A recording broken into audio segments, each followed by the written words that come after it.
मेरी ईद कैसे गुज़री, ईद का व्लॉग क्यों अपलोड नहीं किया, ईद का ड्रेस कैसा है, ईद कैसी गुज़ारी, कहाँ गए, क्या बनाया, क्या खाया, क्या पकाया और ईद जो है वो कहाँ मसरूफ़ियत में गुज़री है कि मैं ईद के तीनों दिन अपने व्लॉग्स अपलोड नहीं कर सकी। तो आज वो तमाम चीज़ें आपके साथ शेयर करूँगी और साथ ही साथ बहुत ही एक स्पेशल सी रेसिपी भी शेयर करूँगी जिसके बगैर हमारी बकरा ईद बिल्कुल अधूरी होती है। तो आज के व्लॉग में मैं आपके साथ बारबेक्यू की स्पेशल रेसिपी भी शेयर करूँगी। तो चलें जी जल्दी से करते हैं आज के व्लॉग का स्टार्ट। अस्सलाम वालेकुम मेरी प्यारी सी यूट्यूब की फैमिली, आई होप आप सब बिल्कुल ठीक ठाक होंगे और जी अल्हम्दुलिल्लाह मैं भी बिल्कुल ठीक हूँ। उम्मीद है आप सबकी ईद बहुत अच्छी गुजरी होगी।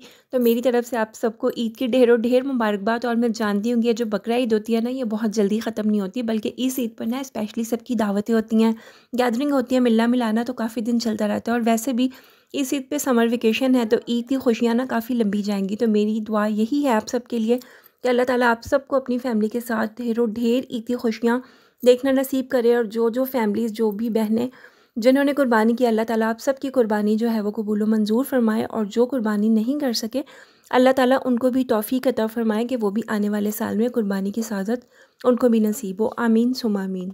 तो आज का व्लॉग स्टार्ट हो रहा है चांद रात से। और मुझे पता है कि इस ईद पर तो चांद रात होती ही नहीं है, बल्कि ईद से एक दिन पहले यानी कि रात को मैं गई थी सैलून, मुझे थोड़ी सी सर्विसेज लेनी थी और ट्रिमिंग वगैरह करवानी थी। उसके बाद जब मैं मार्केट से वापसी में आई ना, तो मैं हफ्ते के लिए बैंगल्स और मेहंदी वगैरह भी ले आई थी, जो कि मेरी बेटी ने तो मेहंदी वगैरह लगवा ली, बट मुझे बिल्कुल टाइम नहीं मिला इस ईद पर कि मैं मेहंदी जो है ना वो लगवा भी सकूँ। खैर कोई मसला नहीं है। यहाँ पर जो है ये हफ्सा का ड्रेस आप देखें, और जो है वो हफ्सा माशाल्लाह से बहुत अच्छी लग रही थी ईद पर और काफ़ी ज़्यादा हैप्पी थी। और ईद जो है ना वो बच्चों की होती है। आप भी इस बात से रिलेट करेंगे कि जो हमने अपने बचपन में ईदें मनाई हैं ना, वो ईदें अब नहीं हैं, या शायद अब ईद की वो खुशियाँ नहीं हैं, या रिस्पॉन्सिबिलिटीज़ इतनी ज़्यादा हो गई हैं कि हमें ना अब ईद की खुशियाँ महसूस नहीं होती उस तरह से। बस वो कहते हैं ना कि बचपन वाली ईदें अब नहीं रहीं। बचपन में हमें जो खुशी होती थी, चूड़ियाँ पहनना, मेहंदी लगाना, मेहंदी का प्यारा सा कलर आना, तो खुश हो जाना, नए नए कपड़े देखकर इंतज़ार करना कि किस दिन हम पहनेंगे। बाकायदा ईद के जो है वो दिन काउंट किए जाते थे कि जी इतने दिन बाकी हैं ईद आने में, और ईद पर हम अपनी इन कज़न से मिलेंगे, इन फ्रेंड से मिलेंगे, इस तरह से गैदरिंग होगी, हम यहाँ जाएंगे, वहाँ जाएंगे। बहुत ज़्यादा जो है ना वो प्लानिंग्स हुआ करती थी। तो अब ना वो सब चीज़ें नहीं होती। पर अल्हम्दुलिल्लाह मेरी ईद जो है ना वो बहुत अच्छी गुजरी। और मैं कहती हूँ कि बहुत खुशनसीब होती हैं वो बेटियाँ जिनके माँ बाप का घर ना उनके घर के पास होता है। जब दिल चाहता है मिल के आ जाओ, अपने माँ बाप का चेहरा देख लो, तो बहुत खुशी होती है। और तो इसी तरह से मेरी ईद भी मेरे पेरेंट्स के साथ, मेरे बहन भाइयों के साथ गुजरी। बहुत अच्छी ईद गुजरी, बहुत मज़ा आया, बल्कि काफ़ी रिलेटिव्स आए, काफ़ी गेस्ट मेहमानों का आना जाना भी लगा रहा। और उसकी वजह से ना काफ़ी ज़्यादा मसरूफ़ियत भी रही और मुझे व्लॉग्स वगैरह बनाने का भी प्रॉपरली टाइम नहीं मिल सका। अच्छा, ये जो कुछ आप खाने की क्लिप्स वगैरह देख रही हैं, कुछ थोड़ी बहुत क्लिप्स मैंने शूट की थी कि व्लॉग में जो है वो मैं ऐड कर सकूं। मैं समझती हूँ कि ईद पे खाना खिलाने से या करने से ना कोई बड़ा छोटा नहीं होता, बल्कि जो भी गेस्ट आता है, आप अगर किसी को सर्व करते हैं ना, किसी मेहमान को, तो वो अपना नसीब खाता है। और जितने ज़्यादा लोग खाते हैं ना आपके दस्तरखान पर, तो उतनी ही ज़्यादा बरकत होती है। और यहाँ पर जो क्लिप्स मैं आपके साथ शेयर कर रही हूँ ना, ये ईद डे 2 का मेन्यू है। और यहाँ पर बस हम लोग अभी लंच कर रहे थे, तो मैंने कहा चलें जी छोटी छोटी सी क्लिप्स कुछ ले लेती हूँ ताकि मैं अपने व्लॉग में आपके साथ शेयर कर सकूँ। अच्छा, जब मैं अपने किचन में एक रूटीन के साथ काम कर रही होती हूँ ना, तो मुझे प्रॉपर जो है वो रेसिपी रिकॉर्ड करने का भी याद रहता है और क्लिप्स लेने का भी याद रहता है। बट जब कहीं आ जाते हैं या गेस्ट वगैरह होते हैं, तो फिर जो है ना वो मसरूफ़ियत हो जाती है और फिर किचन के काम में ना टाइम का बिल्कुल भी पता ही नहीं चलता है। तो कुछ छोटी छोटी सी क्लिप्स मैंने ली थी, सोचा मैं आपके साथ शेयर कर देती हूँ। आपने भी मुझे ज़रूर बताना है कि इस ईद पर कौन सी डिश जो है वो आपको सबसे ज़्यादा तो यहाँ पर जब तक मैं एंजॉय कर रही हूँ चाय, आप ज़रा मुझे बताइए कमेंट करके कि आपने ईद किस तरह से गुजारी, क्या स्पेशल किया आपने ईद पर, और इस ईद पर आपका क्या फ़ेवरेट फूड रहा, क्या चीज़ आपने बहुत ज़्यादा एंजॉय की। और यहाँ पर ना हस्बैंड साहब जो हैं वो, उनकी छुट्टी थी, 3 दिन जो है वो घर पर थे। मैंने कहा चलें जी मौके से फ़ायदा उठाया जाए, क्योंकि मोस्टली जो भी किचन का काम होता है ना, वो हम सब होम मेकर्स ही कर रही होती है। तो मर्द हज़रात जो है ना बहुत कम घर पर होते हैं कि वो जो है वो हेल्प कर सकें। तो मैंने कहा चलें जी हस्बैंड घर पर हैं तो हस्बैंड की थोड़ी सी हेल्प ली जाए। तो यहाँ पर उनकी हेल्प से ना मैंने जो भी मीट है वो सबके पोर्शंस वगैरह कर लिए थे, ताकि ना आसानी हो जाए, जो भी चीज़ बनानी होती ना फिर हमें पता होता है।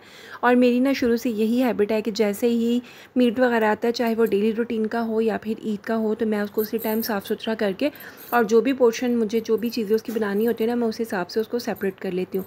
क्योंकि जब मीट फ्रीज़ हो जाता है ना, तो फिर आपको मुश्किल हो जाती है और आपको पता नहीं होता कि अब जो है ना वो इसमें किस तरह का गोश्त है और आपने इसमें क्या चीज़ बनानी है। तो इस तरह ना बहुत आसानी होती है। आप भी इसी तरह से किया करें, तो इससे ना काफ़ी ज़्यादा आपका टाइम भी बच जाता है, वरना आपका माइंड भी इस चीज़ के लिए रेडी होता है कि आपने इससे क्या क्या चीज़ें बनानी हैं। तो जी अब मैं आपके साथ शेयर करती हूँ बहुत ही स्पेशल सी बकरा ईद की रेसिपी, जिसके बगैर ईद तो हमारी होती है बिल्कुल अधूरी। और नेक्स्ट जो है वो अपकमिंग ब्लॉग में मैं क्या क्या बनाऊँगी तो वो मैं सब आपके साथ शेयर करूँगी। तब तक आपने अगर चैनल पर फर्स्ट टाइम आए तो जल्दी से चैनल को सब्सक्राइब करके बेल नोटिफिकेशन को ऑन कर लीजिए, और वीडियो अगर पसंद आई हो तो लाइक भी कर दीजिए। और यहाँ पर मैं आपके साथ शेयर कर रही हूँ बीफ टिक्का बोटी की बहुत ही ज़बरदस्त सी रेसिपी। इसके लिए आपने बीफ की बोटियाँ ले लेनी और इसको ना छोटे पीसेज में कट कर लेने, यानी कि 1 से 1.5 इंच के साइज़ की जो है ना वो बोटियाँ होनी चाहिए। बिल्कुल साफ़ सुथरी करके वॉश करके आपने इसको ड्राई कर लेना है, ठीक है। अच्छा, उसके बाद जो है वो आपने इसके अंदर लहसुन अदरक का पेस्ट शामिल कर देना है। 2 चम्मच लहसुन का पेस्ट और 2 चम्मच जो है वो अदरक का आपने जो है ना इसी क्वांटिटी से इसमें ऐड कर देना है। साथ में जो है वो 10 से 15 जो है वो हरी मिर्चें पीस कर वो शामिल कर दीजिए। और टिक्का मसाला जो है ये घर का बना हुआ टिक्का मसाला है, और आप काउंट कर लीजिए कि ये कितने स्पून मैंने ऐड किया है। अच्छा, अगर आप पैकेट का इसमें शामिल करते हैं ना तो उसका रेशियो थोड़ा डिफरेंट होता है, तो आप उसी के हिसाब से कीजिएगा। ये घर का बना हुआ है तो बहुत ज़्यादा तेज़ नहीं है, तो इस वजह से ना मैं इस रेशियो से ऐड कर रही हूँ। बाकी मैं जो है वो पैकेट वाले मसाले जो है बहुत कम यूज़ करती हूँ, और अगर करूँ भी ना तो बहुत कम क्वांटिटी में यूज़ करती हूँ। तो इस तरह से ना ये बहुत अच्छी बनती है, बहुत अच्छा टेस्ट आता है। ट्रेडिशनल स्पाइसेस में इसमें शामिल कर दिया है, नमक शामिल कर दिया है, इसके अलावा इसके अंदर हल्दी शामिल कर दिया है। साथ में जो है वो भुना पिसा ज़ीरा आपने शामिल कर देना है। धनिया पाउडर आपने क्रश किया हुआ धनिया जो है वो इसमें शामिल कर देना है। साथ में जो है वो गरम मसाला शामिल कर देना है। अच्छा, उसके बाद जो है वो आपने इसके अंदर शामिल कर देना है कचरी पाउडर। अब कचरी पाउडर का रेशियो आप देख लीजिए, क्योंकि अक्सर जो है ना यही कन्फ्यूजन होती है। 5 kg बीफ में ना ये क्वांटिटी बिल्कुल परफेक्ट रहेगी। आपने कचरी पाउडर की क्वांटिटी इतनी ही इसमें ऐड करनी है, और कचरी पाउडर ना आपको पंसार की शॉप से पिसा हुआ बिल्कुल सेम टू सेम इसी तरह से मिल जाएगा। आपने बस लाना है और इसमें ऐड कर देना है।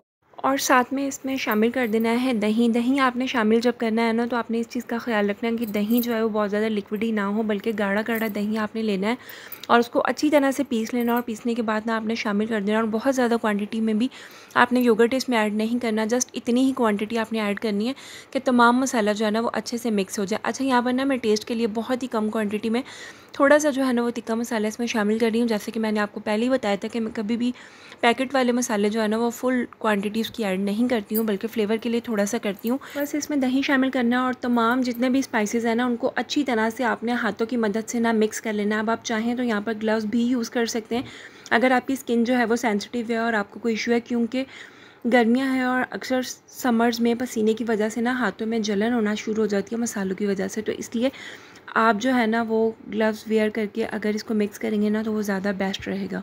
अच्छी तरह से आपने मिक्स करना है, और मिक्स करने के बाद ना आपने इसको 5 से 6 घंटे के लिए रेस्ट दे देना है। जैसे कि अब भी जो है ये मैंने लंच के टाइम इनको प्रिपेयर कर दिया था, और रात में जब ये बारबेक्यू करेंगे ना तो उस टाइम तक ये बिल्कुल रेडी हो जाएंगे।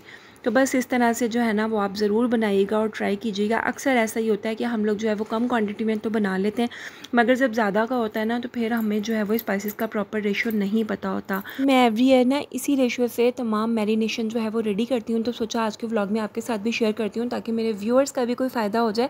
और अगर आप लोग भी शौकीन है ना बारबेक्यू की तो इसी रेशियो से आप मैरिनेट कीजिएगा, और रेसिपी ट्राई करके मुझे कमेंट सेक्शन में आपने ज़रूर बताना है कि आपको रेसिपी कैसी लगी। तो मेरा ईद का डे 1 और डे 2 तो कुछ इसी तरह से गुजरा, कुछ दावत में गुजरा, कुछ गेस्ट की जो है वो खिदमतें करते हुए गुजरा, कुछ जो है वो अपने किचन को समेटते हुए गुजरा, कुछ जो है वो मैरिनेशन करते हुए, और कुछ जो है वो फूड की प्रिपरेशन करते हुए। तो आपके साथ जो है वो मैंने अपनी क्लिप्स शेयर कर दी हैं। मैं जो है ना बहुत ज़्यादा सोच रही थी कि ईद के व्लॉग में मैं क्या आपसे शेयर करूँ। ये तो वही डेली की रूटीन होती है जो कि हम होम मेकर्स की डेली घर की होती है, किचन की होती है। पर वो मेरी बहनें जो कि मुझे मिस कर रही थी और मुझसे पूछती हैं पर्सनली कि आपका व्लॉग क्यों अपलोड नहीं हुआ, ईद के 3 दिन हो गए। तो मैंने कहा चलें जी, हिम्मत करके व्लॉग अपलोड कर ही लेते हैं।